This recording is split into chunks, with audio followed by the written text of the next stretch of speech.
Weißbier geschüttelt.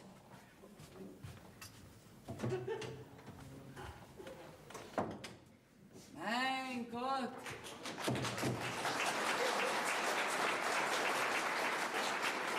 Also heute möcht's wieder alles zusammenrackern, was der Bauer gestern versoffen hat. Kathi! Ja, zerspring!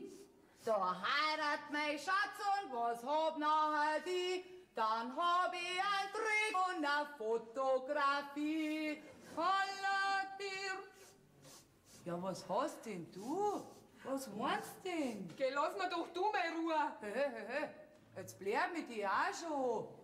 Der Bauer, weil er trübsinnig ist, darf jeden Tag saufen und wir werden dafür geschunden, dass ihm das Biergeld nicht ausgeht. Für seinen trübsinnigen Durst. Herrschaft, zeigt mir nicht. Jetzt. Ist das eine Urschleine, da Mischi? Narrisch kannst du werden mit den Flugen. Da gehört Zülli, ich helfe dir. Ja, bitte. Ja, du weinst ja. Ja, was hast du denn? Du wirst mir die um Gottes Willen keine Sachen nicht machen, wo es heute endlich so weit ist. Gerade weil es heute so weit ist. Je näher das kommt, umso schwerer wird's mir. Aber ich bitte, die Sache ist doch seit Monaten schon ausgemacht. Ja, und wenn der Bauer mal meinen Buben für den seinigen ausgegeben hat, dann ist alles aus. Ja, bist du noch gescheit? Jetzt fangst du wieder von vorne an. Bauer! Ich möchte den Mist ausfahren. Ja, deswegen brauchst du doch nicht so blären. Man erschreckt sich als tot. Hast du ein schlechtes Gewissen, Barin, weil du so schreckhaft bist? Kümmert dich du um dein Mist und nicht um mein Gewissen. Ist mir auch lieber. Ich wollte ja noch fragen, wo heute dunkt werden soll. Bei mir der Kirche drin nicht. Hat der Bauer seinen Rausch schon ausgeschlafen? Frag doch nicht so dumm. Schau halt selber nach. Gut, dann schauen wir halt einmal auf. Vielleicht redet er im Schlaf. Ich sag, dass der Sepp weiß schon was. Ah, du siehst ja Gespenster. So, warum hat er dich dann gefragt, ob du ein schlechtes Gewissen hast? Du mich hat er dabei angeschaut? Du spinnst ja. Der wird dir schon öfters so angeschaut haben. Aber du hast ihn noch nicht richtig angeschaut. Möchtest du jetzt sagen, dass er der Vater ist? Ja, so oft er mit angeschaut ist mir, als hätte ich es ihm sagen sollen. Er hätte sich bestimmt gefreut und mich hätte er doppelt gern gehabt. Ja, zuerst. Und später war es ihm zur Last wollen. Der ist noch zu jung als Vater. Ja, das hast du mir eingekriegt, damit du dem Bauern einen Nachfolger verschaffst. Und damit er dann vielleicht nicht mehr so oft zum Saufen geht. Jetzt beiß die Zähne zusammen und red keine Dummheiten. Lern du die Mannsbilder kennen. Zuerst birschen sie sich zu wie mit der kleinen Bixen. Und wenn dann der Schuss draußen ist, dann will es keiner gewesen sein. Du lässt jetzt an Sepp seine Ruhe. Der Bauer nimmt euren Buben als den sein an und du tust ein gottgefälliges Werk. Ja, der Sepp, wenn draufkommt, der wird sich für die Gottgefälligkeit schön bedanken. Herrschaftskind, nimmt euch doch keiner. Und an Sepp wird's nicht unrecht sein, wenn's dir mal seinen Buben und einen Geschwindenhof dazu übergibst. Oh mei. Mehr als ein Drittel hat der von seinem Rauschen nicht ausgeschlafen. Der schaut ja jetzt noch in die andere Ecken, wenn er mich meint. Ah, du Sepp, dass ich nicht vergiss, du sollst zum Schreiner umgehen und sollst was abholen, hat der Bauer gestern gesagt. Ja, wie? Kann ich es tragen oder soll ich einen Schubkarren nehmen? Ja, das weiß ich auch nicht. Für einen Freund in Heidstetten gehört. Schauen wir halt einmal.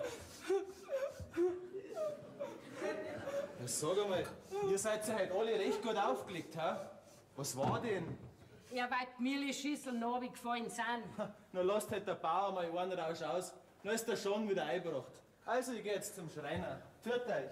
Fertig. Da hast du's. Diesmal ist es noch gut gegangen. Jetzt mach ein anderes Gesicht, sonst schmeißt uns noch alles über den Haufen. Du hast leicht reden. Und du bist zu dumm, dass du dein Glück begreifst. Jetzt ziehst du deinen Baum auf und in ein paar Jahren, wenn es soweit ist, tust deinen Brief raus aus meiner Kommode und dann bist du mit dem Sepp und deinem Burm Großbeirin am Geschwindenhof. Mal reden kannst du wieder, Herr Pfarrer. Aber das eine sage ich dir, der Sepp, wenn er auf den Schwindel kommt und von mir weggeht, nachher weiß ich nicht, was ich tue. Wie soll der denn draufkommen? Außer dir und mir weiß ja keiner was. Und von mir kriegt niemand was zu wissen. Ich hab's Maul halten gelernt. Ich war 40 Jahre verheiratet. Herrschaftszeiten, zieht mir der Sauber die Pflicht.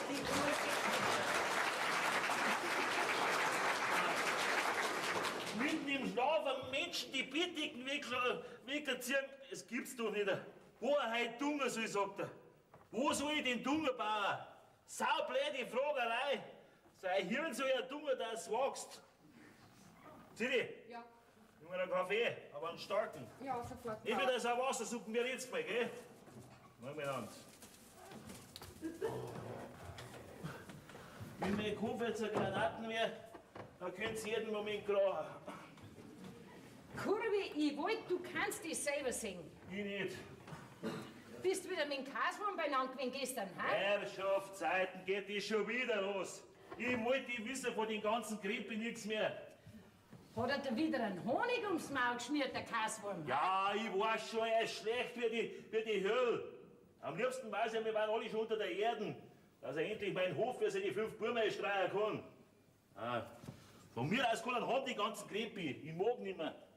Hab ich die, Birscherl. Du magst nimmer. Und warum nicht? Warum nicht, warum nicht? Weilst du kein froher Mensch mehr bist. Bin ich ja nicht. Weilst mit einem falschen Freund deine Sache versauft und weilst Albert sein lässt und Was mir wurscht ist, ob ich heute oder in 5 Jahren den Kaswurm den Hof in den Rachen schmeiß. Mag mich nicht mehr schicken für fremde Leute. Ja, hättest du halt früher umgeschaut um ein richtiges Weiberleid, die wo dir einen Stamm halt dahergeschafft hätt, solange du noch einen Pulver im Sackel gehabt hast. Pulver im Sackel. Also heute geht das Mundwerk wieder wie geschmiert. Ist ja wahr. Heut winselst, weil's keine Erben hast. Früher hast du gewinselt, weil's die Zehnzahl nicht gekriegt hast. Hast halt Moserin genommen oder treit der Froni? Ich darf gar nicht mehr dran denken, was du für die guten Gelegenheiten zum Heiraten auslassen hast. Bloß weil die eine vor 25 Jahren davor ist, die was du im Kopf gehabt hast. Ah, was auf Gelegenheiten pfeife. Fürs Herz gibt's bloß eine Gelegenheit. Ja. Und wenn die verpasst ist, dann gibt's eine Gelegenheit zum Saufen. Dein Kaffeebauer. Haben Sie schön, Silly. Bittschön.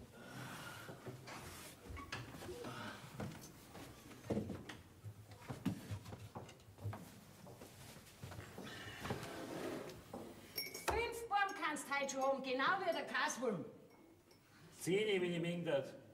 Wie war jetzt das, wenn da einer bei der Tür reinkam und hat sagen, guten Morgen Vater, und du hockst da mit deinem versoffenen Scherl und musst dich schauen. Herrschaftszeiten, was hast du denn heute für ein hintersinniges Gerät?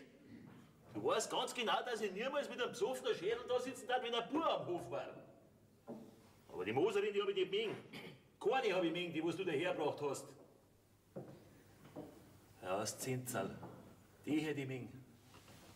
Aber da hast du und auch der Vater gefunden, dass ein Markt zu gering ist für einen Buben. Das Leben habt's mir zur Hölle gemacht. Da kannst du dich heute noch schauen. Und weil das Mädel einen Verstand gehabt hat und der Bub ein Rindviech war, ist das Mädel bei der Nacht beim Kammerfenster raus und hat sich nicht mehr sehen lassen. Und ich bin da geguckt. Jetzt weißt du es.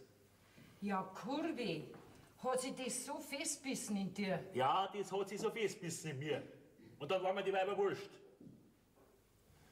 Und dann habe ich den ersten Rausch gehabt. Und der hat mir so gut gefallen, dass der 100. draus geworden ist. Aber Kurvi, gestern war der letzte Rausch. Du hast einen Burm. Was hab ich? Einen Burm. Einen Buben hab ich. Ja, von wem? Von mir, Kurvi. Ah, von dir, ja, na ist schon nicht. Sag einmal, hast du das öfters? Ja, in einer Stunde kommt er.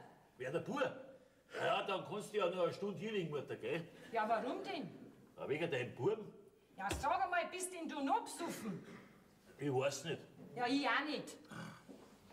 Jetzt hören wir einmal zu. Ja. 25 Jahre ist nach deinem Kopf gegangen. Heute bist du am Ende. Jetzt mitten halb 12 Zug kommt der Kindsmarkt von der Stadt raus und bringt einen kleinen Buben. Der Wastel übernimmt ihn von ihr, bringt ihn heim. Du gibst ihn alles den Dein aus. Und der Jungbauer ist wieder auf dem Hof und ein neues Leben fängt an. Ja, und mir wird gleich der Schlag treffen. Ja, sag mal, bist nicht du von Gott verlassen? Sei noch stark, ich hab schon vorgesorgt. Mei, wie blöd der Wastel geschaut hat, das kannst du denken. Seine erste Frage war, wer ist denn die Mutter? Ja, das frag ich auch. Und ich sag dir dasselbe, was ich in Wastel auch gesagt hab. Und was du von heute ab jedem sagst, der dich fragt. Das ist dein Bub. Über die Mutter wird nichts geredet. Du hast deinen Grund, Schluss, aus. Geh, das frisst doch keiner. Die müssen schon fressen, was sollen sie denn machen? Ja, machen können sie nichts. Ja, eben. Aber ich muss doch wissen. Je weniger das du weißt, desto weniger kannst du dich verraten. Also, Vater und Mutter sind brave Bauersleute, gesund und ehrlich. Der Bub wächst neben dir her, du ziehst dann auf, wie du ihn brauchst, hast einmal einen Nachfolger, dem was du deine Sache übergibst, und Kurvig geh. Gestern war der letzte Rausch. ich glaube, es ist gescheiter, ich leg mich noch mal eine Stunde hin. Jetzt mach keinen Spaß, in einer Stunde ist er schon da. Hey, Bub. Ach so, ja, ich bin der Vater, gell? Ja, Ja, ich kenn zwar meinen Bub nicht, aber ich bin der Vater.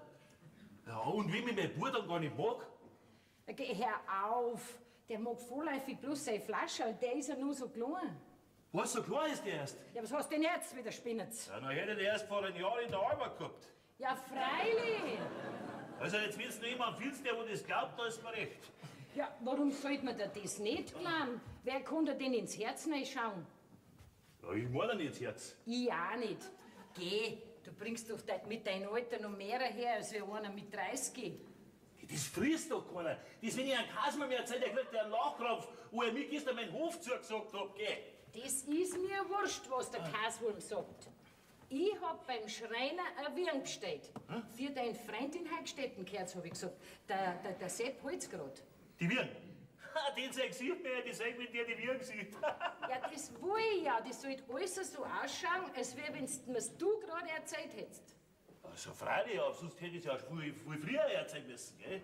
Ja, so schnell, bis dann du einmal verstehst. Heute ist mit einem Schlag dein Herr Bruder und du lagst alle miteinander aus. Ja, und wenn's dann alle miteinander mich auslachen? Ja, dann lagst halt mit. Ja, auf die Lacherei, dann freue ich mich schon, gell? Aber über die Mutter, wenn einer fragt, wird nichts geredet.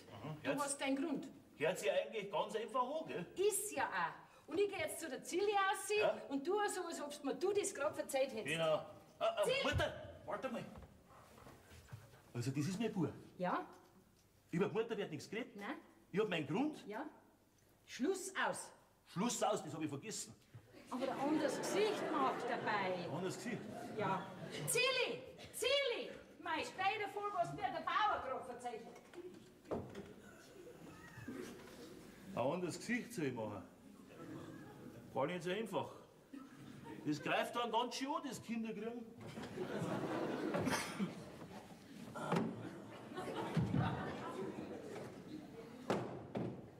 Ah, da bist du, Herr Bauer. Grüß dich, Sepp. Habe die Ehre. Du, gell, eine Bitte hätte ich noch an dich. Wenn's nächstes Jahr ein Schaukelpferd bestellst, dann lass das von jemand anders hertragen. Die Kinder sind mir nachgerannt. Und links und rechts müssen sie noch liegen. Die, wo's umgehauen hat vor lauter Lacher, wie ich mit der Wirn dahergekommen bin. Ja, da kannst du dich gleich üben im Vaterpflichten, wenn's bei dir mal so weit ist, gell? Und einen Schmied habe ich getroffen. Ja? Der hat mich gefragt, ob die deine Mutter da drinnen jetzt immer schaukelt, damit du deine Reich sanfter ausschlafst. Ja, der hat's notwendig. Den hat sein Alte beim letzten Rauscher so geschaukelt, dass er 14 Tage mit einem blauen Auge umeinander gerannt ist. Du, gell, wie gesagt, Ja, das Schaukelpferd, das halt ein anderer. Und jetzt schlägst du, ich möchte mehr Ruhe da haben, gell? ja, ich fahr jetzt ein Mist aus und dumm Was? nach dem Essen. Ja, ist schon recht.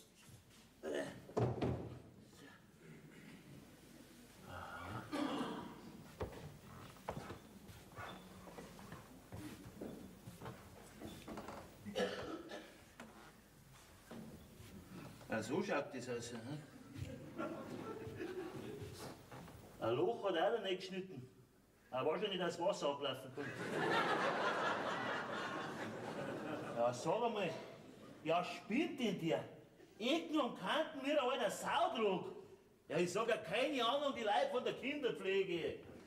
Ja, schon. Mei, die Zilli hat nicht schlecht geschaut, Kurvi. Das ist ja eine Überraschung gewesen. Ja, was ist jetzt? Jetzt kommt man eigentlich ein bisschen lachen. Wieso? Ja, Was? das war doch jetzt ein Grund zum Lachen. Also jetzt verstehe ich die nicht. Ja, wo doch der Jungbauer jetzt auf dem Hof ist, kommt man da ein bisschen lachen, oder? Kurvi. Ja, meinst du nicht, Siri? Ach so. Ach so, ja, ja, du hast recht, jetzt verstehe ich dich. Gut ist gegangen, gell? Gut ist gegangen, Mutter. Mei, hast mich du jetzt erschreckt, wie du zum Lachen angefangen hast. Ja, und du hast mir erst erschreckt, wie du das mit dem Bub dahergebracht hast. Da. Mei, Kurvi, ich kann das gar nicht sagen, ich freu mich auch so. Ja, tu nur langsam. Freu dich erst, wenn es die anderen gefressen haben, gell? Die frissen's genauso.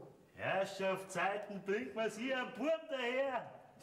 Aber jetzt freut er mich erst richtig, ist verflixten Weiberlein, da betratzt es also hin, wie es das Brauerkind.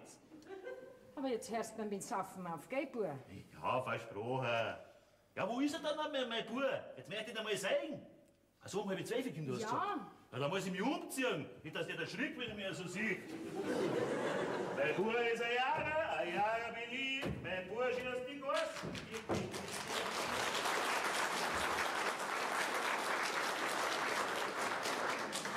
So, Zilli, das hast du jetzt überstanden. Ja, aber das Ärgste kommt noch.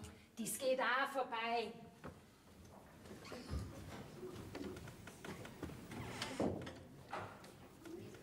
Zilli, wo ist die Beidin? Die ist in der Küche, aber du kannst ihn mir auch geben. Ah, du weißt das schon. Ja?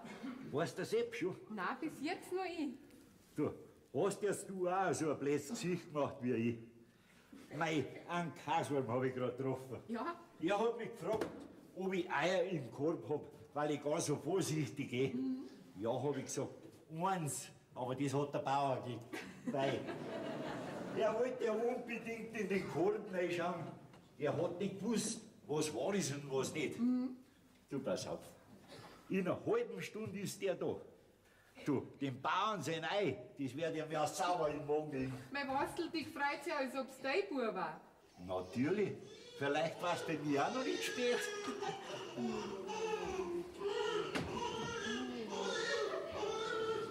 Bayerin!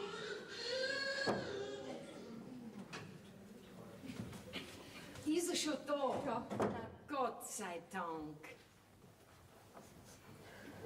Ja, Zilli, du warnst ja schon wieder. Geh her doch auf, du verratst dich noch selber. Es ist ja nur, weil ich ihn wieder gesehen hab. Zilli! Schau, dass der Kind rauskommst und reiß dich zusammen.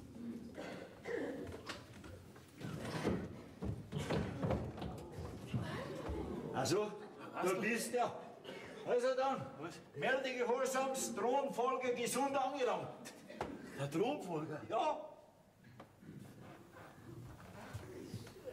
Ist er das? ja, das ist er. Meinst du nicht, dass der ein bisschen klein ist? Na ja, der wächst schon noch. Ist das da hinten das Gesicht? Geh, jetzt frag doch nicht gar so blöd. Ich mein grad, weil er mir ja gleich schaut. Ja. Oder nicht? Ja, wir ausgeschnitten. Ja, du Basi, du oder Ada. Heute die ganze Welt ein Jahr lang füreinander, sauft nur mehr. Man glaubt, er lässt alle vier Große. Dabei hat er sich schon längst einen Thronfolger angeschafft. Ein Thronfolger? Na, weißt du, hast du recht ein dummes Gesicht gemacht. Ja, das kannst du lieber. Kulvi, Was? den Zug hat er von dir. Ach so, dass für dir Daumen nicht rausfallen, gell? Ja, da liegt ja ein Kind drin. Nicht möglich. Hast du gemeint, dass da ein Kanarienvogel reingehört, oder? Wem gehört denn das? Ja, die zwei, die wo sie wegen ihm einmal getrennt haben. Nein, jetzt sag schon. Mir gehört's. Nein, jetzt wirklich, sag halt schon. Ja, bist denn du dort? Hast du ja gehört, am Bauern? Das Essen ist fertig. Natürlich, der Sepp ist wieder nicht da. Geh, Wastel, schrei ihm einmal. Sepp, essen! Ich bin gleich. Auf den sechs ich bin jetzt neugierig. Du, meinst du, dass er sich auch frisst? Der frisst genauso. Der ist aber heller auf der Platte, gell? Du, wenn's ein Sepp jetzt auf den Arsch haut, auf den Plumpsepp freu ich mich. Ja, ein Griffi. Kathi! Kathi! Ah, der ist Beleuchtung ausgegangen. Kathi! Und wem soll das Kind gehören? Ja, mir gehört's. Jetzt geh weiter, Ja. dann griff ich mal her. Ja. Mei, hast du einen weiten Weg von die Ohrwaschel bis zum Hostmeer. Fragst mich nächste Woche wieder, dann erkläre ich das, gell? Der kommt! Wer? Der Kaswurm? Na, der Sepp. Mei, das wäre ein Hitz. Oha, seid schon beim Wissen. Nein. Ja, also. Himmlischer Vater, segne uns Speis und Trank, die wir durch deine große Güte erhalten haben. Gib uns Gnade und Gedeihen, dass es zu deinem Lobe gereichen möge. Amen. Amen. Mahlzeit. Mahlzeit. Du, einen Kaswurm habe ich gerade getroffen. Der möchte jetzt dann rüberkommen und sich das Ei anschauen, was der Bauer gelegt hat. Ja, haben wir ein krankes Kaibe im Stall. Ein Keil gerade nicht und ein Krank schon gleich zweimal nicht, gell? Wer gehört nachher zu den Milchflaschen? Ja, Sepp, du wirst lachen. Warum werde ich lachen? Weil weißt du, wer zu den Milchflaschen gehört? Ja, einer, der wo halt dran zuzelt. Ja, zuzelt ja schon einer. Wer denn? Das Ei, das ich gelegt hab. Was? Wer? Da. Ja, mich legst am Arsch. Sepp, drehst dich. Wir haben auch keine gescheiten Gesichter gemacht. Ich segne die Mahlzeit benannt. Mahlzeit. Ja, der Saufer, grüß dich gut. Grüß dich. Servus, Kasperl. Servus. Kommst grad recht. So. Weißt, wir probieren jetzt gerade aus, wer das blädere Gesicht machen kann. Also, wenn ich dir so anschaue, immer nur, wie du gewinnst. Da weißt du, immer lustig, gell? Du fragst ihn zuerst grad, was er in seinem Korb hat, dann sagt er ein Ei vom Bauern. Kriegig, immer spaßig. Ja, da hast du den Spaß. Was? Ja, brauchst nicht Suppen ausschauen. Der ist ein Bub, dass du es weißt. Und der Bub war von dir. Was heißt der war, der ist von mir? Und was, ich mein, möchtest du den behalten? Ja, meinst du, wir schenken dir, dass du sexy hast? Da müsstest du mich schon erst fragen, ob ich ihn nimm. Ja, meinst du jetzt das? Ja, ich mein, dass ich nicht gleich jeden Findling auf meinen Hof setze. Der frisst nicht. Oh, Der Schwendner, hör doch auf. Das ist doch nicht dein Bub. Gestern hast du noch gar nichts gewusst davon. Ja, schon, aber mir nicht. Also, das ist dein Bub. Wie hast du denn den herzaubert? Die Zauberei wirst du nicht mehr lernen brauchen, hä? Nein, die brauch ich nicht lernen. Mir hat dabei immer mehr Alte geholfen. Er hat auch nicht allein gezaubert. So. Hast du mitzaubert? Wie meinst du denn das? Ja, ich mein bloß, weil ich immer einen Korbi frag und du immer für ihn redst. Siehst nicht, dass er seine Ruhe möchte beim Essen? Red halt, Kulbi. also das ist mein Bub, über die Mutter wird nichts geredet, ich hab meinen Grundschluss aus. Ja, mei. Schon wieder was Neues. Über die Mutter wird nichts geredet. Ja, Kolbi, da kommt ja gar keine Frau nicht auf den Hof. Ja, mei, Kolbi, warum kannst du denn die Mutter nicht nennen? Weil ich meinen Grund hab. Was denn für einen? Es geht dir ein Träger. Versteh schon. Was verstehst? Ah, nix, lass mir das. Reden wir nicht mehr davon. Wird halt ein schlechter Grund sein, die Mutter, wird einen schlechten. Einen schlechten Ruf meinst du, oder? Ja, glaube ich schon, ja. Glaub ich nicht. Scham die Kaswurm. Was musst du für ein Mensch sein, dass du über die anderen immer nur die Schlechteste denkst? Also ich glaube auch nicht, dass das am Bauern sein Bub ist. Schaut, dass der Kiech rauskommst, du Uhu, du Saudummer. Na Kathi, bleib da, du kannst ruhig alles hören, was erzählt wird. Was siehst du, der frisst sich da? Also wenn mein Freund der Kaswurm schon auf so eine Gedanken kommt, der muss man nur gut machen, gell? Ja, gewiss war auch noch. Du weißt schon, was ich meine. Was gell? meinst du, was da die anderen Leute als Dinger von mir, die wo nur suchen, dass sie ein Haar in meiner Suppe finden? Kulbi, bitte. Ja, lass mich nur machen. Also pass auf, Leute, ich will euch die Wahrheit sagen, lass mich mal aussehen, gell? Also, die Geschichte ist nämlich so. Ich kenne jetzt die Gretel 3 Jahre. Sie ist in der Stadt drinnen, gell? Jetzt auf einmal hat's geschnackelt, der Bub ist da und mein Freund, die kennt euch ja Dinger, gell? Ja, Was hast du gesagt? ja. Was ja? Ja, du hast gesagt, wir können uns den frei denken und ich hab ja gesagt. Ach so, ja, dass ich weiter nicht, gell? Ich bitte natürlich ein Madel gleich heiraten an. Denke mal, ich hör nicht recht. Will sie gar nicht. Sagt sie zu mir, ich soll meinen Bub nehmen und soll zurückgehen auf meinen Bauernhof, weil sie kann nämlich kein Mist nicht rühren. Okay, den Missgeruch, den gewinnt's. Ja, freilich, den Quenz, was war denn das? Sie kann doch dein Bierwald nicht an die Mutter lassen, nicht? Ja, doch hat er schon recht, Bauer. Eine Mutter für den Buben war nicht schlecht. Wenn's nur du dein Maul halten darfst. Aber was schreist du denn immer so mit mir? Ruhe ist jetzt da. Du, Colby, Was? Ich weiß da was. Was weißt du denn? Ich helfe dir. Pass auf, ich mach deinen Brautwerber. Morgen fahre ich nicht zu den Mädel und red für die. Wirst sehen, in einer halben Stunde hab ich's soweit. Nein, du, das hat keinen Zweck. Ich probier's. Nein, sag ich. Warum nicht? Was? Bauer, ich fahr mit. Wir packen es bei die Muttergefühle. Ja, genau. Kannst du nicht, Stasi? Ruhe ist jetzt da, sag ich, hä? Corby, Was? ich als dein Freund. Jetzt kam er als Freund daher, der Ausgeier. Ruhe ist jetzt, sag ich, geh jetzt. Er kam als Freund, wo er die aber zum Saufen verführt. Freilich, das war mir schick nur. Ja, meinst wir kennen die nicht? Dir war er schon lieber, ich hätte sie schon lange da gesoffen, dass du unseren Hof einstecken kannst. Jawohl, Einstecker. Da, trübsinnig hast du gemacht mit deinen 5 Buben. So was tut der Freund nicht. Gerät doch kein Blödsinn nicht. Wer redet am Blödsinn? Du Erbschleier, du Im Namen Elendiger. des Vaters und des Sohnes und des Heiligen Geistes. Amen. Lieber Gott, wir danken dir, dass ihr uns Unwürdige gespeist habt. Amen. Amen. Du, Corby, Was ist los? einen Rat gebe ich dir. Was für ein? Schau, dass die Gredel so schnell wie möglich auf den Hof bringst.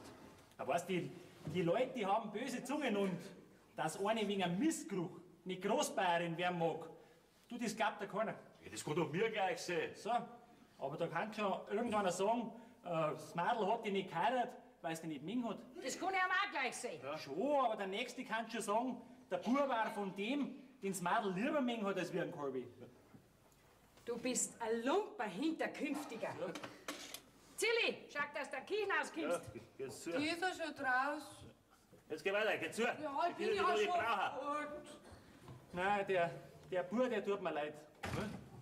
Du Corby, ich hab mir jetzt eine halbe Stunde lang deine spanischen Sprüche gehört. Und jetzt will ich dir mal was sagen, aber auf Deutsch. Gestern hast du mir per Handschlag deinen Hof vermacht. Der Schmied ist Zeuge. Ich gehe jetzt rüber zu ihm und lass mir schriftlich geben. Und morgen fahren wir zwei schön brav in die Stadt rein und machen beim Affikaten alles glatt. So wie du mir es zugesagt hast. Ich glaub, du spielst ein bisschen. Du wirst doch nicht glauben, dass der ihm einen Hof gibt, wo ich jetzt selber einen Nachfolger hab. Du fahr mal ab mit dem Nachfolger, du Hans Wurst, du. Der Wort willst nicht halten. Aber mit einem Findling und einer Mutter, die zuerst nicht genannt werden darf und keine Mist rühren kann, lass ich mir mein Recht nicht nehmen, gell? Du hast recht. Ja. Wo denn? Über wen denn? Über was denn? Hä? Über das, was du mir per Handschlag zugesehen hast. Okay, ich war besoffen. Und heute magst du Pips offen machen. Du, ich geh jetzt zum Schmied über und lass mir schriftlich geben, gell? Und ich geh mit. Du wirst mich mit dem Schmied nicht verkaufen. Das garantiere ich, gell? Das wirst du beim Advokaten beweisen müssen. Dass der Bub, von dem du gestern noch nichts gewusst hast, nicht dir gehört. Selbstverständlich gehört er mir. Nee, gehört er, da brauche ich keinen Advokaten, das sage ich dir jetzt ins Gesicht. Und du merkst meinen Hof für deine 5 Burmeister, das sagt er ich ins Gesicht, Und gell? du willst uns eine Zigeunerraste herbringen, die wo du dir aufgehoben hast. Das sagt dir ins Gesicht. Ja, und mein Gesicht halt's aus, aber deins, das wäre aber länger. Geh mir weiter, dann werde ich gleich was verzeihen.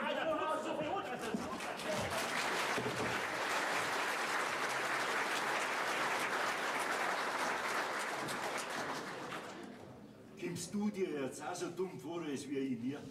Nicht ganz, weil schön ist die Mutter von dem Burm nicht. Warum nicht? Weil er es uns nicht sagen möchte.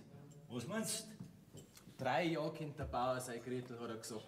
Und wie oft ist er reingefahren in die Stadt? Das kannst du an die 5 Finger von einer Hand abzählen. Ja, wird schon so ein dahergelaufenes Menschal sein, die wo der Bauer einmal... Ach so. Ja, ja. Die, wo der Bauer einmal. Ja, und dann ist er halt auf einmal da gewesen. Wer?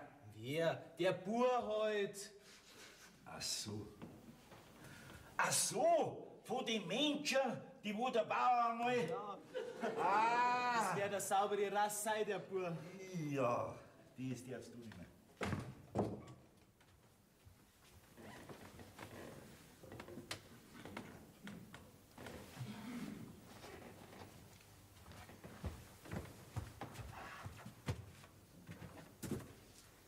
Was ist? Habt ihr zwar noch nie ein kleines Kind gesehen? So eins da nicht. Kommt auf einmal daher, keiner weiß von wo, wie der Postbackel. Absender unbekannt. Okay, was redst denn da daher? Ihr seid ja narrisch. Und du bist blind, wenn's nicht siehst, dass alles ein Schwindel ist. Natürlich. Erst so und dann so und in Wirklichkeit.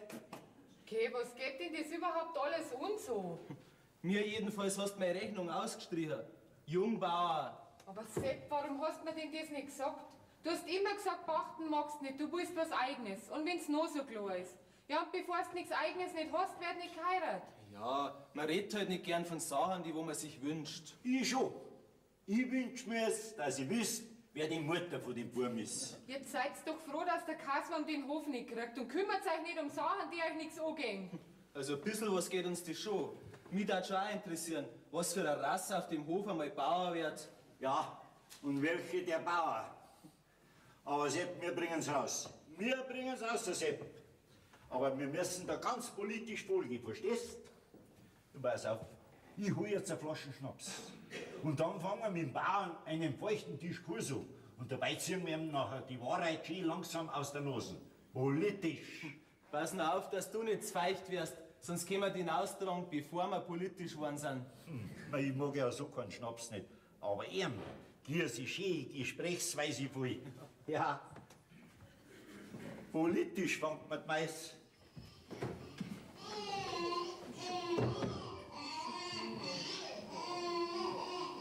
Du Sepp, das wird's viel bleiben lassen, gell? Wieso denn? Also mich darf schon auch interessieren, wer das Verreckerl da auf die Welt gebracht hat. Verreckerl. Ja, schaut dann doch an, das ist doch kein Bur nicht, das ist ja ein Flirn. Gezilli, warum warnst du denn heute wegen jedem Schmarrn? Ich kann nicht hören, wenn du so daherredst. Aber ich hab doch nicht die damit gemeint. Wer weiß, ob ich dir mal einen besseren herbringe. Geh, sowas wie den da, das schluckt ja der unsere mit der Milchsuppe runter. Ja, wenn er dein Mundwerk gehabt, dann schon. Wenn der 5 Minuten eher auf die Welt gekommen war, dann war er jetzt noch gar nicht fertig gewesen. Ja, und dann ist er um eine Flasche Schnaps. Und mit dem wollen sie dann am Bauern schön langsam die Wahrheit aus der Nase ziehen. Meine Güte, die Mannsbilder sind auch so halb die Erfindung von unserem Herrgott. Wir können es denn auf die Idee kommen? Mei, sie haben halt den Blödsinn nicht gefressen, den der Bauer erzählt hat. Herrschaftszeiten. Neugierig, besoffen und deppert wie der junge Hund. Und das heißt mir dann das starke Geschlecht. Jedenfalls.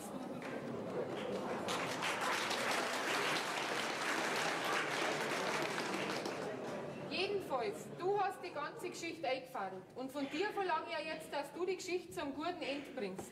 Ausgemacht war, Dass kein Mensch was zu wissen kriegt. Bis jetzt ist ja auch nur der Sepp, der Wastel und der Kaswam neugierig geworden. Aber der Letzte, der wird schon dafür sorgen, dass die Geschichte unter die Leute kommt. Und dann ist das weiter auch nicht mehr schwer. Und dann braucht nur noch einmal einfallen, dass ich 6 Monate bei deiner Freundin zur Aushilfe war. Mei, der Sepp, wenn's von den anderen erfahrt, sein Dickschädel kennst doch, dann passiert was. Zilli, um Gottes Willen. Ja, mit Gottes Willen ist mir jetzt nicht geholfen.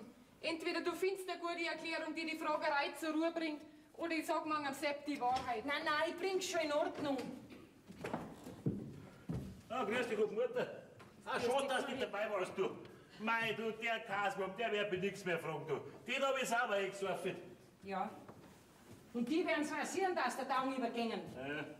Habe ich dir nicht ausdrücklich gesagt, über die Mutter wird nichts geredet. Magst du einen Blödsinn zusammen? Was heißt da, ich mache einen Blödsinn? Schuld bist du an dem Ganzen. Man bringt dort nicht um 1:30 Mittag einen Bub daher und um 1 Nachmittag muss man schon Vater spielen. Ja, sowas muss doch gelernt werden. Aber gell, für die kurze Zeit habe ich es gar nicht schlecht gemacht. Ja, so gut, dass du alle Kopfschei gemacht hast. Auf wen habe ich Kopfschei gemacht? Der Kaswurm ist überzeugt. Dass du ein Trottel bist. Ja, das kann auch sein. Aber nicht, dass das dein Tour ist.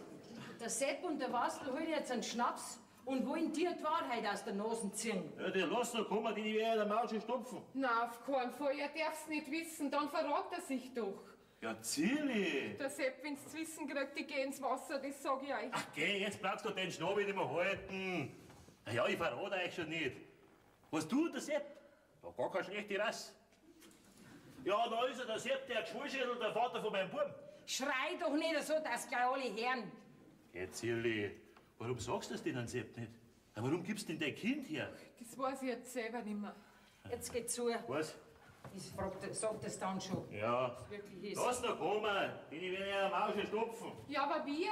Ja, mit der Wahrheit. Nein, nicht mit der Wahrheit. Vielleicht ist es Gescheiteste. Geh, der Wastel gehört zu uns wie der Türstock zum Haus. Falsch ist er nicht. Nur neugierig. Recht hat er. Der Wastel halt zu uns. Ja. Und der Sepp fragt nicht, wenn der Wastel nicht ein wenig anstiftet. Wenn's aufkommt, ist sag's euch. Ah, da kommt er. Ah, da bist der Bauer. Was der Kaswurm aufgeht. gut auch noch. Ja, was ist denn? Habt ihr heute keinen Dusch gehabt? Nein, ich glaube, ein Kaswurm liegt mein Bub im Magen. Vielleicht die Mutter auch von dem Buben? Ja, da hat er nichts gesagt. Nicht? Ja, ja vielleicht ist er mal neidig um die Mutter. Wieso soll dir der Kaswurm um die Mutter neidisch sein? Findest du ihn? Was unter uns gesagt, weißt du? Ja und nein. Ja und nein. Was heißt denn das? Ja, das als Kind und auch wieder nicht. Das verstehe ich nicht. Ja, Was? riskieren wir ein Schlickerl. Ja, weißt du, seit wann sauft denn du heimlich? Nein, einer sauft heimlich, der andere unheimlich. Sag einmal, möchtest du mich besoffen machen? Geh, Pau, du vertragst da viel mehr. Geh weiter, trink gleich an. Sag ich her. Nein, du, trink erst einmal du. Gern.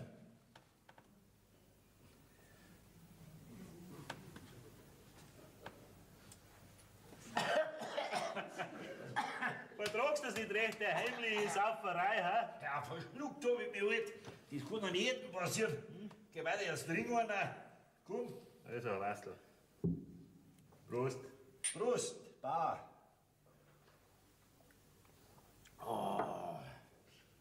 Blutsakrament. Bauer, was das jetzt, wenn ich sage, ich kenn die Mutter? Ja, recht herzlich lachen, Daddy. Warum? Weißt du, dass du wirklich kennst? Möchtest du mit der Blecker? Hm? Also, eigentlich ist es ja schade, dass der eine nicht weiß, was der andere gern wissen möchte, gell? Woher weißt denn du, dass ich gern was wissen möchte? Ja, du hast doch gerade vorhin gesagt, was ich tat, wenn du sagen darfst, du kennst die Mutter. Hey, Bauer, das war doch nur ein Spaß. Woher soll denn ich die Gretel kennen? Du kennst das aber. Die Gretel? Nein, die Mutter. Dann ist die Gretel gar nicht die Mutter. Ja, unter uns gesagt, eigentlich ja und eigentlich nein. Also, du machst dann ja ganz damisch mit dem Faden. Ja und nein. Jetzt rede mal gescheit. Geh weiter, machst du noch einen Also, Schluck. ich glaube, es geht auch ohne Schnaps. Pass auf, Wastel. Die Gretel ist nicht die Mutter. Nicht? Wer dann? Die Zilli. Jesus Maria. Die Zilli. Ja? Du und die Zilli. Gute Nacht, das mit der Sepp hört. Der soll sich eben nicht hören, du Depp, du. Der ist doch der Vater von dem Buben. Was? Ja, mich trifft der Schlag. Na ja, das braucht's jetzt auch wieder nicht. Aber du sollst deine Hetzerei aufhören, dass der Sepp endlich mit der Fragerei aufhört. Und für die anderen bleibt die Gretel die Mutter. Schluss aus. Ja, um Gottes Willen, warum gibt denn die Zilli den Burm her? Du, das, wenn der Sepp da fragt, dann können wir unser Testament machen. Jetzt Bastel, mach keinen Hosenscheißer. Von mir erfährt doch keiner was. Also, ich bin ja so der Schrocker, mir ist ganz schlecht. Hörst du auf mit der Sauferei? Nicht, dass du noch verrätst, ne? Ich werde mich noch verreden. Da gibt's dieser, der Sepp. Was ist mit dem Sepp? Ja, ich muss lachen. Weil der Kaswurm gestern einen Rottinger als Zeugen angeführt hat, dass er mich meinen Hof vermacht hat, gell? Was ist da droht zum Lachen? Ja, weil der Rottinger gestern so einen Rausch gehabt hat, dass er heute nichts mehr weiß von der ganzen Geschichte, gell? Ja. Die schaut ja gerade so her, als wie wenn du gestern noch gar nicht gewusst hättest, dass du einen Buben hast. Kommt ja vorkommen, dass einer einen Burm hat und nichts weiß davon. Das kann vorkommen. Aber warum hast dann du gestern den Kaswurm am Hof zugesagt? Dass er sich heute umso mehr ärgert. Keine schlechte Idee, was? Ja, also ein Bub ist für einen Vater überhaupt wie der Mist für einen Boden. Da wachsen gerade so die guten Ideen. Ja, nicht bei einem jeden, gell? Kommt ganz auf den Vater an. Ja, bei einem Manchen, da wächst überhaupt nichts, gell? Ja, aber eine Überraschung ist so ein Bub schon für einen Vater. Gell, Bauer? Ja, besonders wenn der Vater von der Mutter nichts weiß. Jawohl, dann besonders. Ja. Aber viel los ist mit dem Buben nicht. Oha, das sollst du nicht so einfach sagen. Der Bub ist genauso gut wie einer von dir. Dass ich nicht lach. Hast du schon mal einen gesehen von mir? Sag jetzt nicht ja, sonst bist du fällig. Ihr zwei, ihr könnt ja sagen, was wollt. Ihr könnt meinen Bub beleidigen, mich trifft's ja nicht damit, gell? Eigentlich hat der Sepp schon recht. Was? Viel Ruhe ist an dem Burm nicht. Ihr redet doch hier, was wollt. Mich freut der Bub. Und andere werden auch noch freuen, gell? Und wer ist jetzt die Mutter von dem Buben? Also die Gretel bestimmt nicht. Los, gut, Sepp. Hast du das am Bauern sauber nicht gesagt? Die Hauptsache ist, dass der Kaswurm den Hof nicht kriegt. Ach, das war mir jetzt auch schon wurscht. Ja, wie kannst du denn sowas sagen? Ja, kennst du woanders noch gewinnen? Ich nicht. Und ein Kaswurm als Bauern über mir. Nein, mein Lieber, ich danke dir schön. Das, wenn meine Mutter wisset. Wieso? Ja, wegen meiner Mutter bin ich ja überhaupt Bauer geworden. Ja, was wolltest denn du werden? Zur Post hätte ich wollen. Zur Post? Als was denn? Ja, als Briefträger halt. Oh mei, Sepp, du als Briefträger. Aber Dresti, weißt du was? Wir schreiben jetzt alle Tage recht viel Brief und du darfst das austragen. Spinn mich nicht an. Bauer, das ist das Richtige, hat meine Mutter gesagt. Da gehörst du hin, da kannst du dein Glück machen. Sepp, lass dir was sagen. Manch einer sitzt mit seinen 4 Buchstaben schon mitten im Glück und rennt eben noch mit der traurigen Lätschen umeinander, weil er nichts weiß davon. Ein schönes Glück. 10 Jahre Arbeit und Hoffnung, das kannst du alles einmal übernehmen. Und dann putzt dir so der hergelaufenes Bürschal weg. Und jetzt gerade möchte ich wissen, wer die Mutter von dem Burm ist. Jetzt geh weiter, Sepp, trink einen Schnaps. Druck die mit deinem Okay, ja. Spiritus. Und ich sag dir, die Geschichte mit der Gretel, die friese ich nicht. Vielleicht ist der Bauer gar nicht der Vater von dem Burm. Vielleicht muss er nur der Vater sein. Vielleicht ist es sogar freiwillig. Ah, du spinnst ja. Ich spiel nicht. Du, woher der Bur wirklich ist, das weiß wahrscheinlich nur die Mutter. Ja, die weiß gewiss. Du, vielleicht weiß der wirkliche Vater auch gar nichts davon.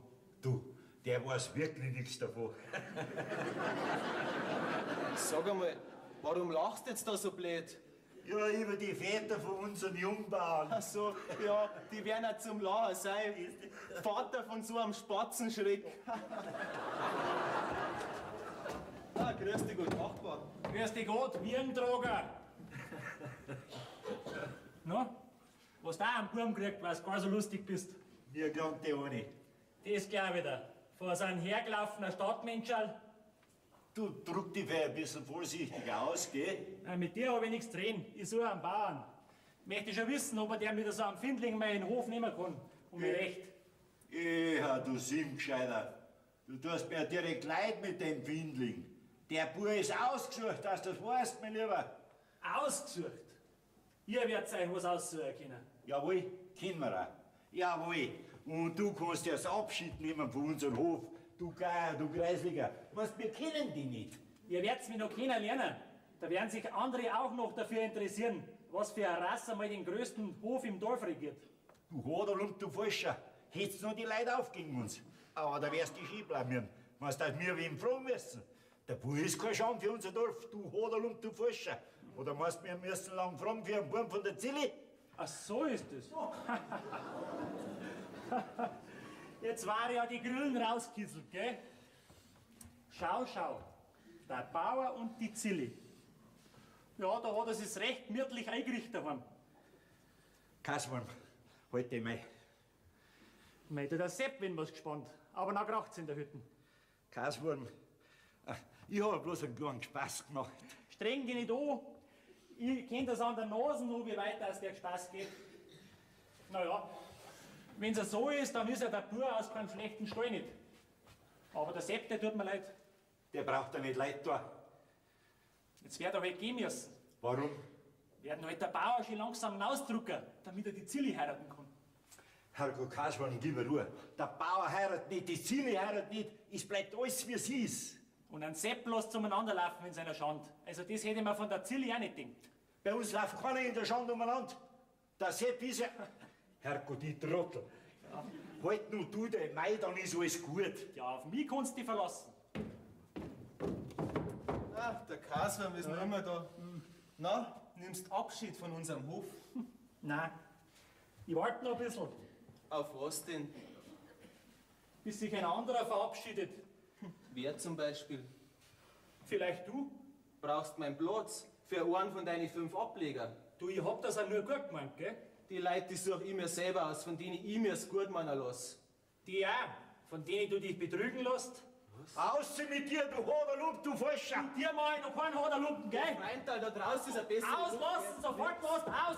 Rausgehst jetzt. Grob werden auch noch, wenn man euch helfen will. Auslassen, sag ich. Du wirst noch mit denken, wenn da mal ein Licht aufgegangen ist über deinen sauberen Herrn Bauern und über dein Herz allerliebste. Was hast du da gesagt? Da, ich werde mich hüten und noch ein Wort reden.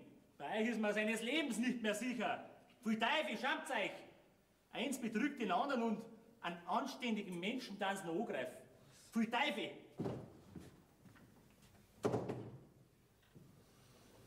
Zilli! Zilli! Sepp, lass dir erklären. Erspar das. Mich interessiert jetzt, was die Zilli erklärt. Sepp! Du geh einmal und schau, was wir morgen für ein Wieder kriegen. Zilli!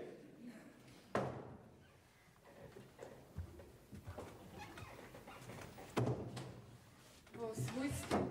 Du, ich komm grad in die Stunde rein. Der Kaswurm war da und der Wastel. Ein Wort ums andere. Sagt der Kaswurm auf einmal, mir werden schon noch die Augen aufgehen über meinen sauberen Herrn Bauern und über mein Herz allerliebste.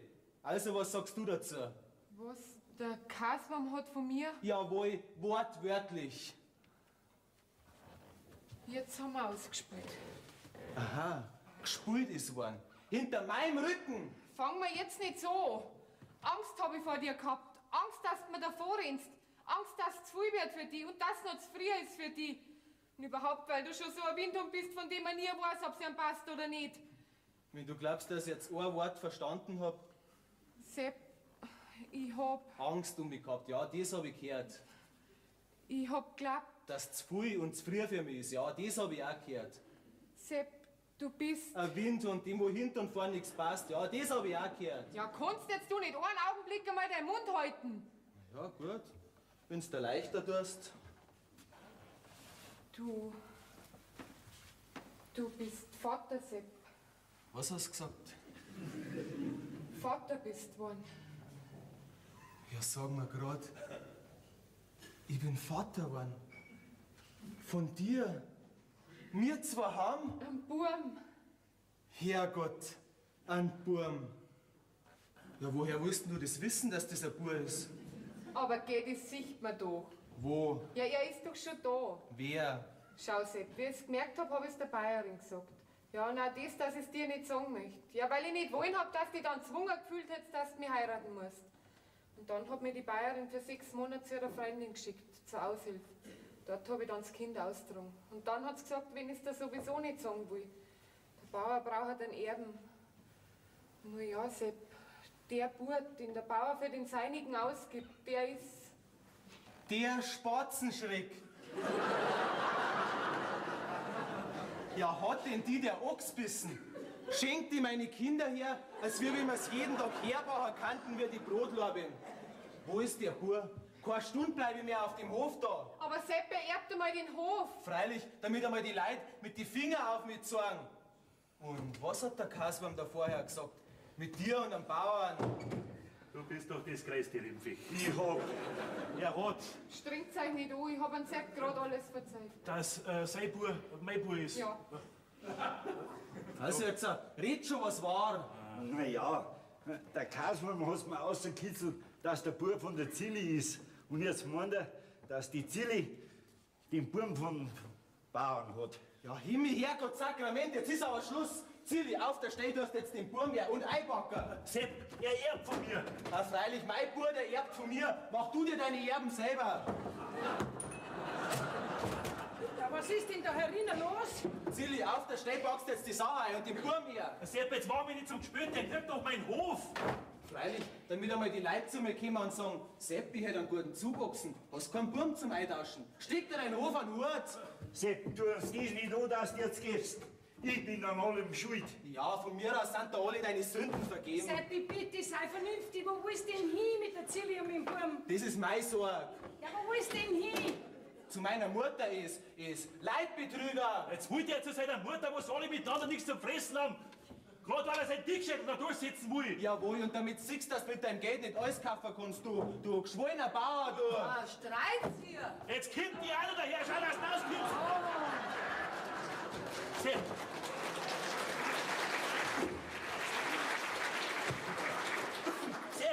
Sepp, tu mir das nicht an. Wenn du jetzt gehst, dann gib ich meine ganze Sache an Kaswurm und sauf mich tot. Da kannst mich du auf dein Gewissen nehmen.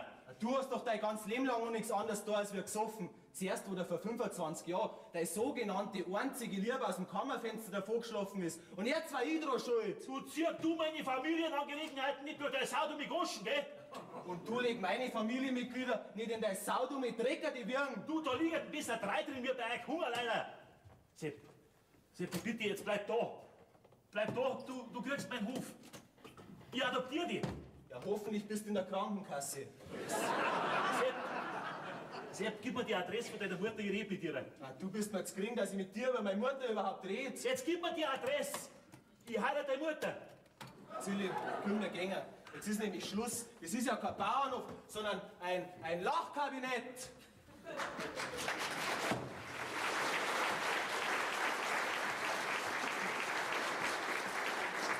Bittscheiben verlagert da! Selber! Mir scheint, jetzt ist er gegangen.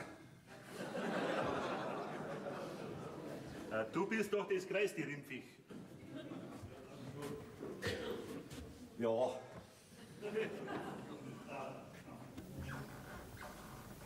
Und du kannst jetzt wieder zum Saufen gehen. Das ist das Einzige, was du noch tun kannst.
Fünfundachtzig.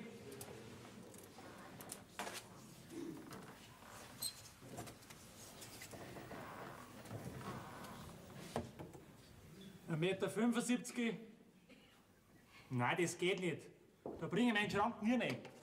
Ja, sag einmal, hast denn du so einen großen Schrank, dass du ihn da nicht reinbringst, hä? Ja, möchtest du bei mir da bleiben, wenn ich komme? Ich schon. Wenn's mich brauchen kannst. Ja, schwach auf der Brust bist du gerade auch nicht, gell? Ja, dann ist schon recht, Na, gell? schauen wir halt einmal, gell? Sagst mir's halt dann, Was? ob's mich brauchen kannst.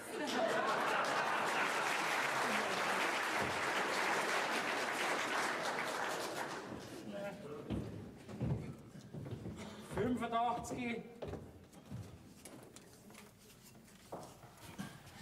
Er schafft selten, ne? 1,75 Meter. So, du bist auch schon da. Dir pressiert's aber. Ja, nur dass wir nicht wieder einen Zug versammeln, weißt du schon? Du, was ich sagen will, Was? das wird nicht gehen. Ich bring da meinen Schrank nicht rein. Magst nicht du in die Kammer reingehen? Nein, da ist mir zu klar drinnen. Braucht es so viel Platz? Ja. Ich bring halt meinen Schrank da nicht rein. Du bringst deinen Schrank da nicht rein. Rutsch mir doch du mit deinem Schrank am Buckel runter. Braucht es so viel Platz, da jetzt schon anfangen. Noch hab ich nicht übergeben, gell? Das merkst du. Und wenn's dir nicht passt, nachher lege ich mich wieder ins Bett und dann kannst du allein zum Apfelkarten fahren. Aber Corby, Ah, ich scheiß da auf dein scheinheiliges Watschgesicht. Kam er jetzt schon daher und da was wegstreiten und da was wegzwicken. Und da vielleicht der Loch noch heißen, braucht ihr eingeharzt in der Stumm? Braucht ihr so viel zum Essen? geh mal her. Dann mach ich das einmal, dreh dich mal gescheit her zu mir. Ja, was ist? Ja, das ist ja ganz schön. Da geh her.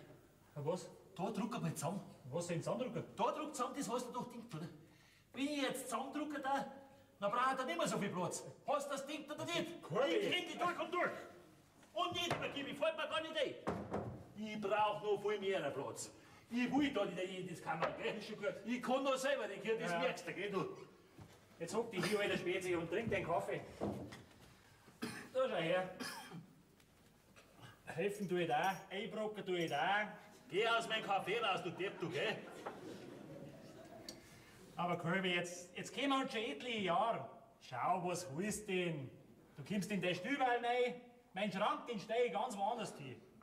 Und eingeheizt wird und essen kannst, bis euch die Wampen platzt. Lass gut sein. Lass mir endlich mal Ruhe. Geh zurück, geh am Bahnhof, ich komm da schon nach. Aber Kolbi, du kommst gleich, gell? Ja, ich komm schon. Siehst doch, dass ich fertig bin. Also na, in einer Stunde am Bahnhof. Judas, Falscher.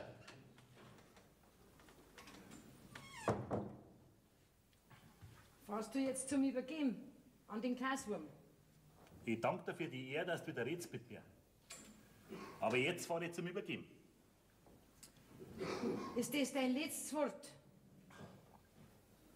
Mein letztes.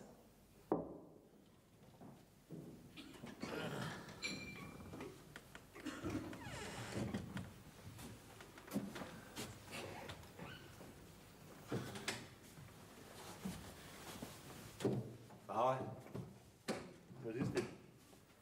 fährst du jetzt wirklich mit dem Kaswurm zum Advokaten? Weißt du jemanden, der wo meinen Hof lieber mag? Nein, aber Was aber? nix. Na, was ist es?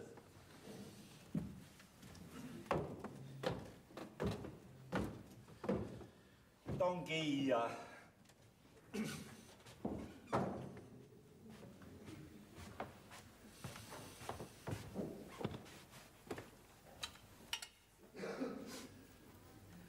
Ich küsse Ihre Hand, Madame, und träume, es wäre Ihr Mund.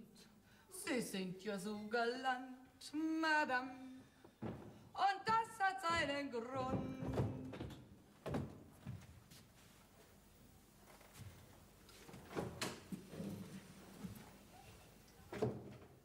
Ich küsse Ihre Hand, Madame. Jetzt halt eklig deine Goschen.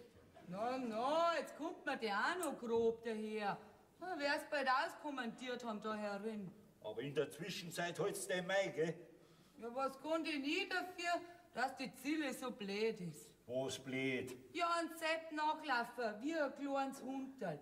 Ja, hat denn die das nötig? Wo ihr doch der Bauer für ihren Buben den Hof gegeben hätt. Ja, du hast natürlich den Hof genommen, gell? Klar. Oh mei, mit den Mannsbrüdern kenne ich mich aus. Ja, das glaub ich dir. Mei, einmal habe ich auch einen gehabt. Einen Eisenbahner. Du, der hat den gleichen Dickschädel gehabt wie der Sepp. Grad immer pfeifen hätte er wollen, wie sein Lokomotiv. Und ich hätte schön brav zittern und fahren müssen, wie der gnädige Herr pfeift. Du, dem habe ich die Schranken runterlassen. Was aus mit dem Zugverkehr? Ja, er wird er frei gehabt haben, weil dir nicht mehr pfeifen hat brauchen. Also, warum muss denn den Sepp heiraten? Der, wo nix ist und nix hat. Ja, wegen was denn sonst? Ja, vielleicht wegen der Liebe. Oh mein, in der Liebe lassen sie auch bald noch. Na, am Anfang, da weiß man wenigstens noch, wer man ist. Wenn's winseln und umeinander rennen mit die Frohschau. Aber später, wenn sie sich dann gewöhnt haben, dann ist schon nichts mehr. Ja, dann müsst ihr ja für jede eheliche Pflichterfüllung ein extra Gesuch einreichen. Drum sage ich, Schranken runter, bevor es spät ist. Oh mein Mädel, bei dir hat unser Herrgott schon lang die Schranken runterlassen. Jetzt schau, dass der Kirchen auskommst, pass auf die Milch auf und setz Kartoffel zu. Ja, geh ja schon.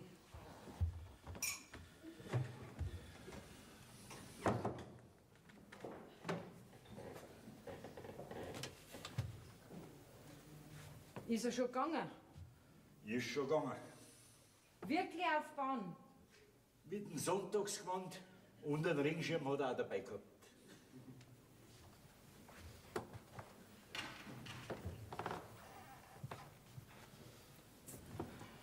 Nachher übergibt er halt. Ein Kaswurm.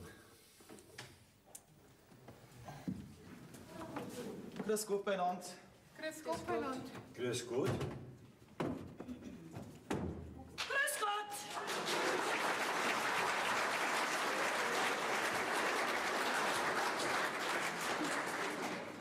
Das ist meine Mutter. Ja, müssen schon entschuldigen, gell, dass wir so hereinplatzen. Aber jetzt habe ich ja unbedingt selber kommen müssen. Ja, was meinen Sie, wie ich geschaut hab? Leute jetzt bei mir an der Tür.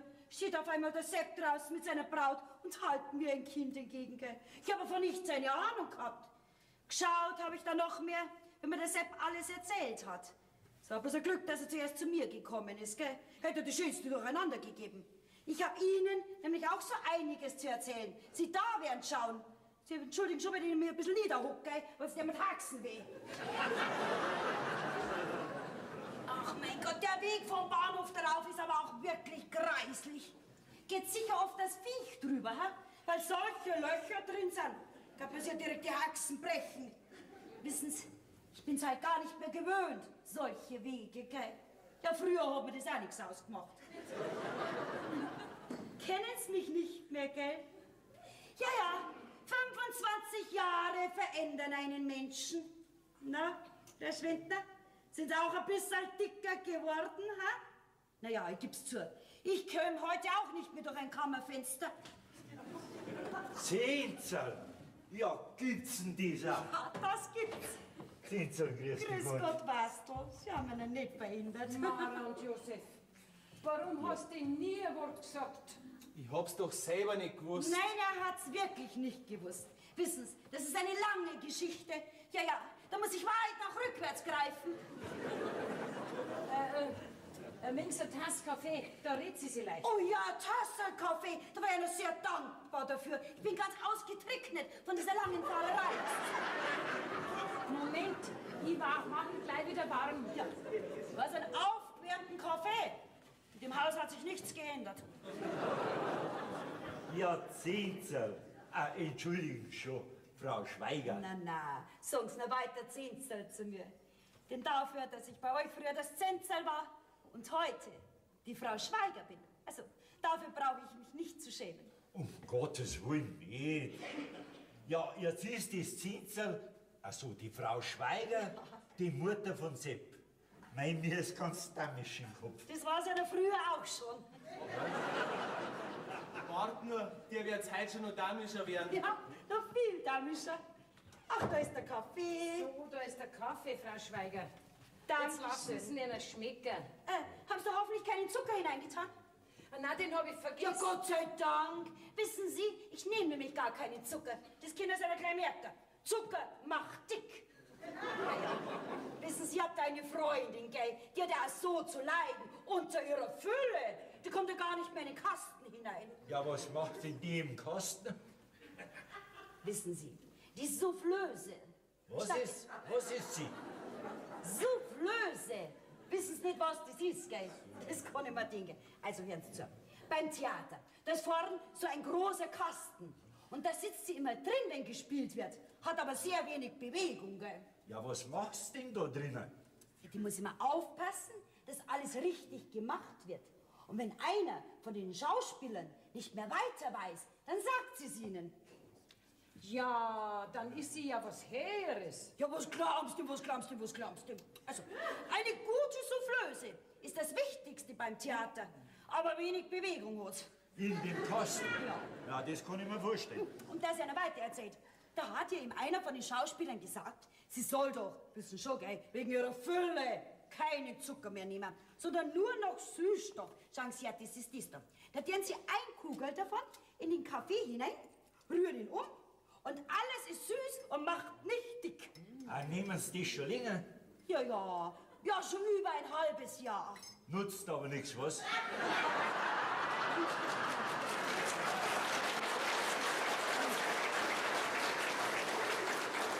Oh mei, was glauben Sie, eine Ahnung, wie viel ich schon abgenommen habe? Ach so, Sie waren nur dicker. Ja, übrigens, Frau Schwindner, wo ist denn eigentlich Ihr Sohn, der Herr Schwindner? Ja, wissen Sie, Frau Schweiger, mein Sohn und ich, wir kommen gar nicht mehr gut zurecht miteinander seit der Geschichte. Um Gottes Willen, das braucht's doch alles nicht. Es ist doch alles in schönster Ordnung. Ja, in Ordnung ist schon, aber in keiner guten. Glauben Sie mir's nur. Lassen Sie mich nur machen. Ja, Sie wissen ja die Hauptsache noch gar nicht. Frau Schweiger, ich weiß nur so viel, dass mein Sohn heute mit dem Nachbarn in die Stadt gefahren ist zum Advokaten. Und jetzt übergibt er einen Sohn, einen Kasper an den Hof, oder? Ja, wann ist er denn da schon gefahren? Ja, mit dem halben 12 Zug. Ja, da muss was geschehen. Was der mir denn Ja, da? du, Vielleicht kann man telegrafieren. Nutzt nichts, der hat sich nichts mehr drehen lassen. Ja, weißt denn du nicht die Adresse von dem Advokaten? Ist schon zu spät, ich hab ihn nicht mehr aufhalten können. Aber ich kann ihn aufhalten. Das glaube ich nicht, Sepp. Ich werde mir doch nicht meinen Hof verschenken lassen. Ja, bist denn du verrückt? Na, aber sein Bub bin ich. Jetzt spinnt die auch schon. Aber weißt du, versteh doch. Ich bin ein Bauer, sein Bub. Und das ist meine Mutter. Ja, Frau Schweiger. Ja, wie sie damals beim Kammerfinstern aus sind. Da hat's mich schon dabei gehabt, jawohl.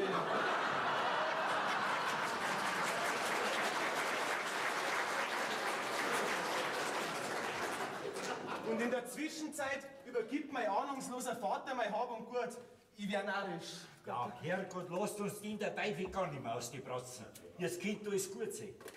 Jetzt hat der Bauer so eine fruchtbare Vergangenheit, und man kann es ihm nicht sagen.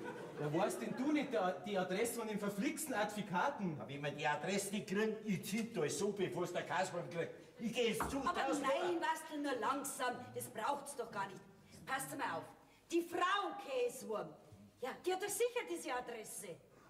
Aber was, Lisa, am besten wird sein, Sie laufen sofort zu Frau Käswurm rüber und sagen Sie ihr, der Bauer hätte das Grundbuch vergessen und Sie müssen sie nachbringen. Siehst du das, Wastel? Da können wir alle zwei noch Politik lernen. Also sowas von Politik war noch nie da.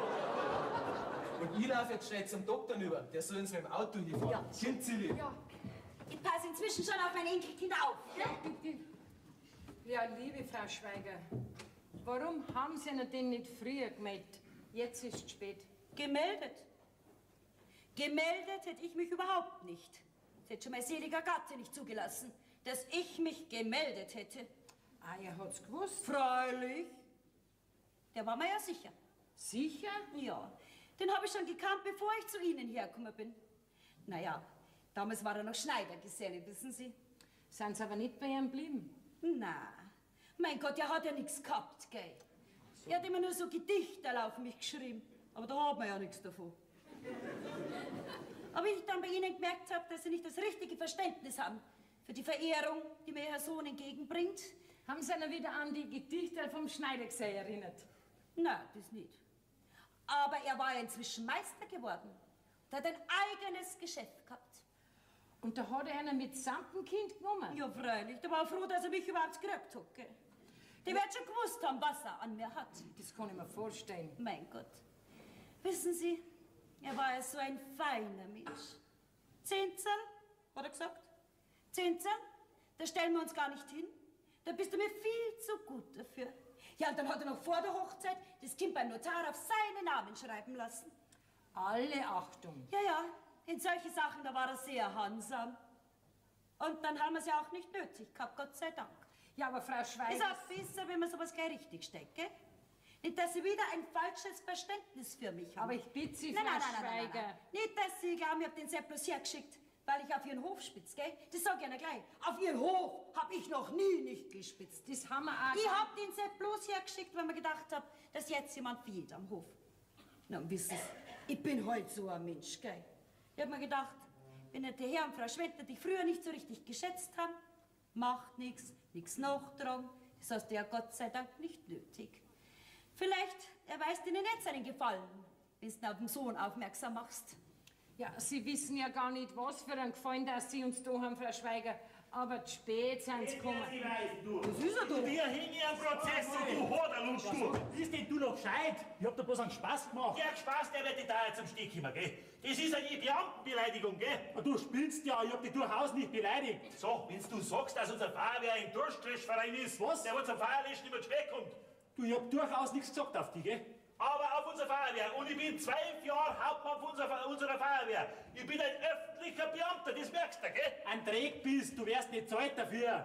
Wer zahlt, wer den kannst du vielleicht beleidigen. Aber ich bin ein freiwilliger Beamter, gell? Du, eine freiwillige Beamtenbeleidigung gibt es nicht. So, auch jeder Beamte ist zum Beleidigen. Und ein Freiwilliger schon gleich zweimal, gell? Und ich hab mir gedacht, ihr seid schon lange in der Stadt drin beim Advokaten. Ah, was? Am Bahnhof bin ich umgestanden wie ein Ochs. Und wo war er? Beim Wirt drin, im Feierstüberl bei der zweiten Maß. Dann schreit er mich noch an, dass er wegen meiner seine Spritzenübung bald vergessen hätte. Wegen dir werd ich meine öffentlichen Pflichten nicht versäumen, das merkst du, gell? auf einmal. Du, die Spritzübung war ohne die genauso gut gegangen. Und überhaupt ist das eine faule Ausrede. Ausrede? Ich brauch keine Ausrede. Und du dir schon gleich gar nicht, gell? Es ist wer da. Grüß Gott. Und eins sag ich dir, gell? Solange ich dir nicht schrei, dass ich übergeben will ich dich da nicht mehr sehen, gell? Da schon meine Kammer ausmessen, der Erbschleicher, der Kreislige, der... Hallo? Aber Kurbi, das... Ja, da kenn ich doch. Oh ja, mich kennst. Herrschaftszeiten. Beim Kammerfenster kannst du halt auch nicht mehr rauskraxeln.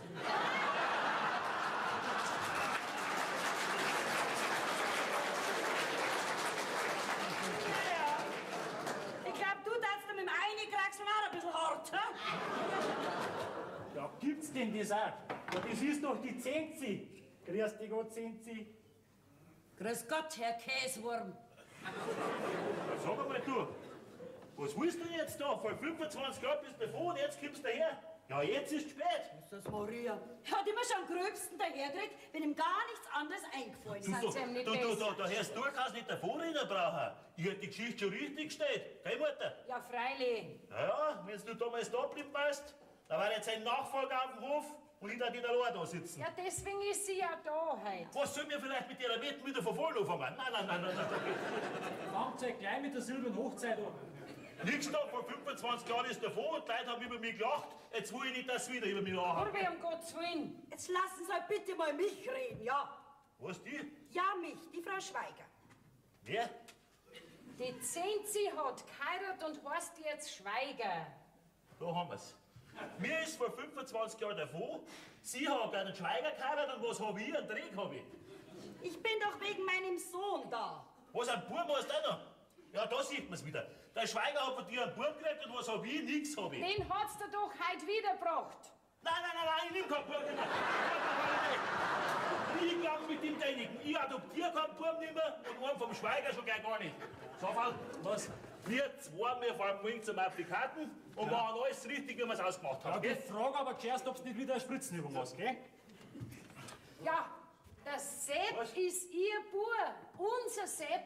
Was, der Sepp ist Ja, ihr Bub? bitte, Korbi, lies doch das einmal. Was soll ich wissen? Vielleicht kennst du dich dann aus. Geburtsschein. Im Jahre 1925 wurde in Neuenburg am 26. September nach katholischen Ritus getauft. Josef Sebastian Matthias Hieronymus, ehelicher Sohn des Josef Schweiger, Schneidermeister in Neuenburg und der Crescentia, geborene Schopf. Schopf? Ja, Achso, du warst der Schopf, freilich. habe ich geheißen, da jetzt kannst du das auch noch lesen. Was ist das denn? In meiner Kanzlei erscheinen heute Schweiger Josef, Schneidermeister und die redige Schopf Crescentia.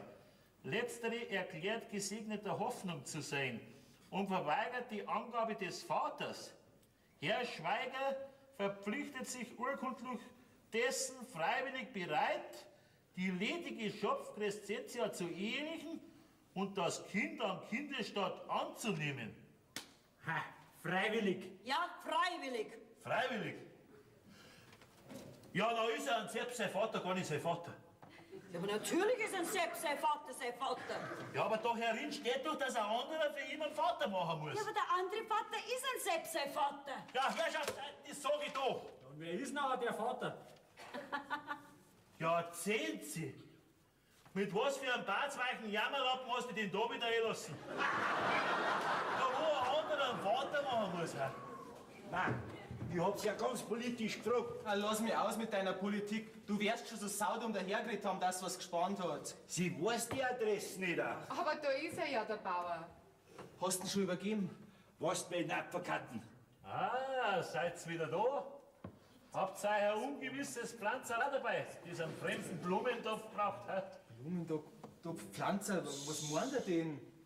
Spannst du das, warum die gekommen sind?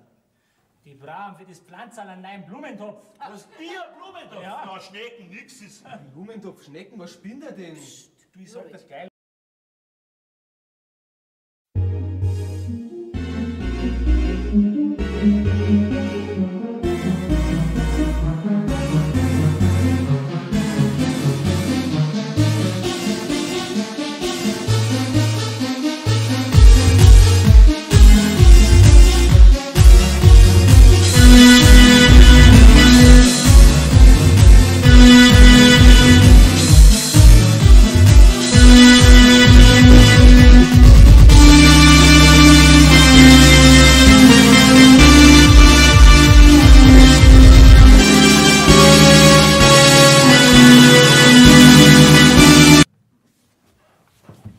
Andi, du passt vorher ein Jammerlappen. Na, Corby, ich hoffe, dass ich dir heute mit unserem Sohn in deiner Verlegenheit ein bisschen unter die Arme gegriffen habe. Aber nicht, dass du glaubst, ich will was von dir. Um Gottes Willen. Das habe ich ja Gott sei Dank nicht mehr notwendig. Aber das glaubt doch keiner. Lass gut, Setzele. Ich weiß schon, dass man mit Leuten, die was haben, vorsichtig sein muss. Weil sie immer meinen, man spitzt auf einen Geldsack. Aber Frau Schneider, so viel haben ja, Schweiger, so viel haben ja wir auch nicht. Aber so viel haben sie schon gehabt, dass ich ihnen als Schwiegertochter nicht gut genug war, gell? Hat mir sehr wehgetan damals. Naja, aber wie ich dann Geschäftsfrau geworden bin und zu der besseren Hot Voleux aufgestiegen bin, gell? Wo bist du aufgestiegen? Zur Hot Voleux. Also, heuer der Berg wahrscheinlich.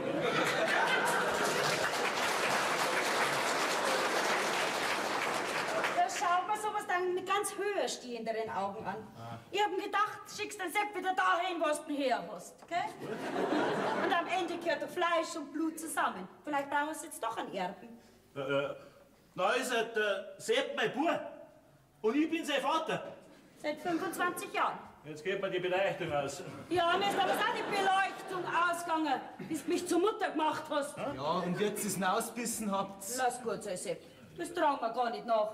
Das haben wir ja Gott sei Dank nicht notwendig, gell? Ich glaub, der Corby wird schon zu schätzen wissen, dass ich ihn jetzt zum Vater gemacht hab, gell? Zum Großvater. Freilich wisst man es zu schätzen. Aber Bayern wird ein bisschen eingeschnappt sein, Frau Schweiger. Warum? Ja, die haben's doch jetzt zur Urgroßmutter gemacht. Du Deut, du Saudummer. Ich muss jetzt ein Kirchenhaus und nach dem Essen schauen. Warten Sie. Ich möchte mir gerne meine Portion selber herrichten, wenn es recht ist. Ja, gern. Wissen Sie, ich nehme nämlich kein Salz, nur Zitrusalz. Ja, ich hab mir den keinen Zucker. Ja, auch kein Salz. Das sind schon wegen meiner Fülle, gell? Ja, wissen Sie, mein Freund.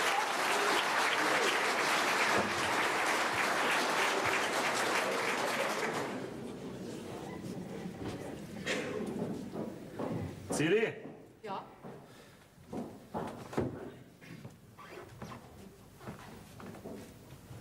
Großvater. Gewöhnst das schon noch? Schwiegervater.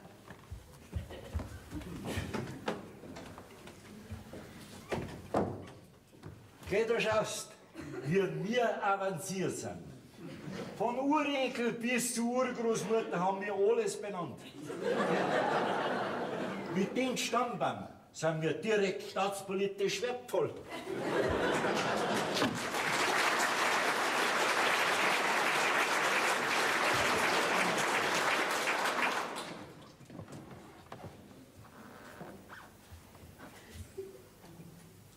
Gratuliere dabei, Corby. Danke, Schicksalfall. Und was ich noch sagen will, Was denn? übergeben tust du ja jetzt nicht mehr, oder? Nein, jetzt nicht mehr. Das habe ich mir schon gedacht. Fertig an, Corby. Fertig, Saufall.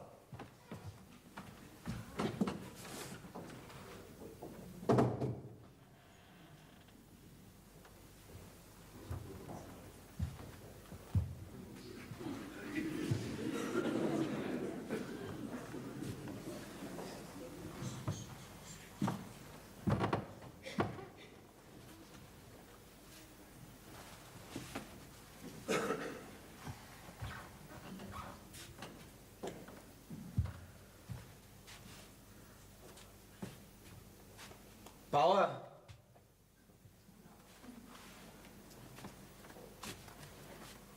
Was ist denn? dein Hut.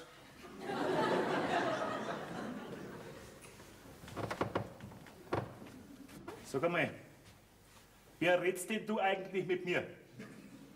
Ja, so wie immer halt. Jetzt ist es aber anders. Ich bin nicht mehr der Bauer für dich, ich bin der Vater. Ach, das ist mir zu dumm. Ich kann doch nicht von heute auf morgen Vater zu dir sagen. So, das geht ja schon gut los. Jetzt verweigert man dir am Anfang schon die einfachsten Kindespflichten. Auf der Stelle sagst du jetzt Vater zu mir. Also gut, Vater. So ist recht, Bub. So hast du Glück gehabt. Aber wenn du jetzt nicht Vater zu mir gesagt hast, das wäre der schönste Tag in meinem Leben gewesen. Wieso? Weil jetzt als Vater darf ich da nicht schmieren. Geh weiter, geh mal.